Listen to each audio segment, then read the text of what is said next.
Right now, we are going to talk about the collapse of cryptocurrency exchange FTX. The latest former Alameda Research CEO Caroline Ellison now telling a judge that Sam Bankman-Fried and other top FTX officials received billions of dollars in secret loans from Alameda. According to a transcript of a mid-December plea hearing unsealed late last week, Ellison said she agreed with Bankman-Fried to hide the fact that Alameda could borrow unlimited money from FTX. Ellison and FTX co-founder Gary Wang have now both pleaded guilty to charges relating to the collapse of FTX. Joining us to talk about this, so much more. I want to talk about China. I want to talk about a lot of stuff. We got former SEC Chairman Jay Clayton here. He's non-executive chair of Apollo, a CNBC contributor. He's also on the board of American Express. And I should say, if we do talk about FTX, that I believe that Sullivan and Cromwell, which you are of counsel of, or of counsel to, I should say, is involved with the FTX bankruptcy, but for the company side. Correct. Correct. Okay. Can we just talk for a second about the SBX, the SBF of it all, in terms of the bail hearing? Everybody's sitting around going, "Oh my God, he claims he has no money. How is this $250 million? He doesn't have $250 million. His family is signing for it. They didn't pay 10%. They didn't even put up $25 million, which is typically how this would work. You'd put up about 10%. Is this some kind of sham deal? What is this?" I don't think it's a sham deal. I think, look, you have experienced federal prosecutors, federal judge, all weighing in on this. You don't see any real complaints from what I would say is the experienced community. There was obviously a determination that he's not a flight risk, and I think that this part of the story will fade away. That's my view. Who had leverage? So the way I see it and the way I understand it, there was some back and forth before he left the Bahamas, meaning there was an extradition issue, which is he could have objected to extradition. He didn't. As part of that, they agreed to some kind of bail proposal in advance of that to try to actually figure this out. He clearly wanted to get out of that prison in the Bahamas, which was not so great. I think the prosecutors were, by the way, worried about him being in that prison. Unclear what could happen to him in that context. I mean, there's sort of a lot of issues that go into this, and people say, how is it possible that a lot of people ahead of their own trial can't even get out of prison, can't get bail, and this guy can potentially steal $8 billion if, in fact, that's what ultimately has happened here, and that he's hanging out at his parents' house. I mean, right? That's the critique. Well, look, and you, as you often do, did a great job laying out all of the various considerations that lead to a result. Like, you want an expeditious extradition. You want to get to the bottom of this. Obviously, the American people are all watching this. If you're a prosecutor, if you're involved in the justice system, you want to move quickly to assure people that when something like this happens, you can act. All of those things weigh in the balance of these types of decisions. So as far as, where do we stand from a prosecutorial point of view, they have their person. They have what you refer to the transcript. If you look at the SEC complaint, the CFTC complaint, you can see what I would say is a detailed factual predicate laid out as to what the charges are here. So if I'm in that position today, I feel pretty good. Okay.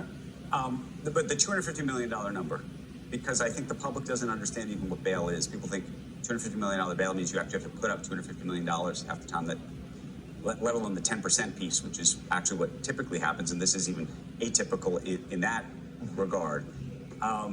Is that just like a fictitious number for press release purposes?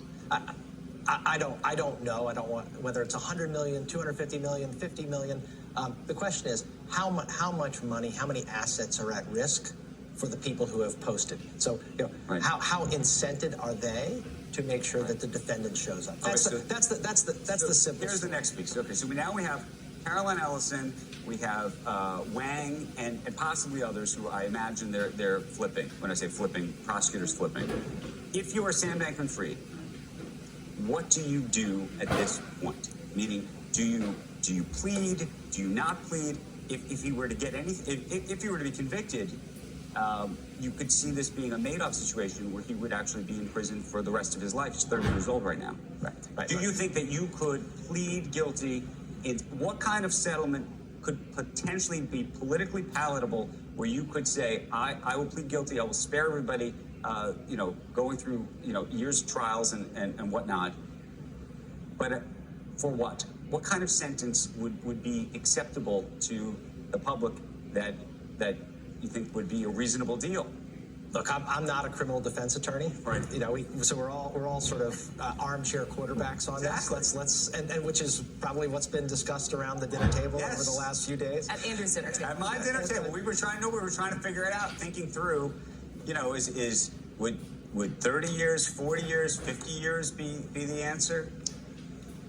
You know, all of these things will be the subject of negotiation if there is some kind of plea arrangement. And like you said before, there's a ton of considerations that are going to go into this. Are we going to get to the bottom of it? Are we going to demonstrate that? Right. That's, you know, so we will see. I think there will be tremendous pressure to reach a resolution absent a trial, though. Yeah, but the cruelest irony is that in the interim, I mean, customers are waiting on their money. They may never get it back. And meanwhile, the people advising on the process are making, I believe the CEO is making $1,300 an hour. And you and I both covered the 2008 financial crisis. What did Milbank and others make from the Lehman wind down? I mean, $4 billion. You make a great point, and it's a general point, which is that time is money. And when someone is victimized, and this goes way beyond the FTX situation, someone's victimized in a security situation or otherwise, getting their money back in 5 years is almost the same as not getting it back at all. And one of the things that you want to see is particularly when there are retail victims involved in securities matters, is that you get them their money back as quickly as possible. And that is, you know, that is what I would say. What do you think the chances that there's actually money there, or that it's all really just been gambled away and gone to money heaven? Look, what number of cents on the dollar will be recovered is something I don't. But it's cents on the dollar, not dollars. A bankruptcy-related question then. Mm-hmm. So a lot of people look at Binance, got $2.1 billion, right? There was a payment that was made a year ago. I don't know if you focused on this. Mm-hmm. This was to buy out their stake in FTX. Do creditors go after that money? I imagine they try. Do they have a compelling case? I mean, you know, what we have said on this show is I could be a robber and go to a restaurant and spend some money at a restaurant, and you can't go after the money for the restaurant unless you believe the restaurant was in on the robbery. Mm-hmm, mm-hmm. And there's a body of case law around when you're able to pull back money from what I would say is commercial third parties. And it does depend on whether they actually know that something's going on or it's an arm's length relationship. We will see that, and it will get tested. Look, crypto generally is going to continue to be tested over the next several months at least. But do you think that this situation is unique to crypto? Because a lot of people are pointing to this and saying crypto in general is a hall of mirrors, it's all a mirage, but the commingling of funds or the misuse of funds could happen anywhere. We've talked, I agree with you. This is the same type of what I would say is, you know, financial shenanigans that we've seen as old as time, as old as markets, commingling of assets, use of customer funds and the like. But there is something about crypto, particularly offshore crypto, that we've talked about in this part, is going to continue to be tested. The fact that there are not audible financial statements or audited financial statements in a lot of what I would say is the core of the crypto market, but people are going to continue to question that.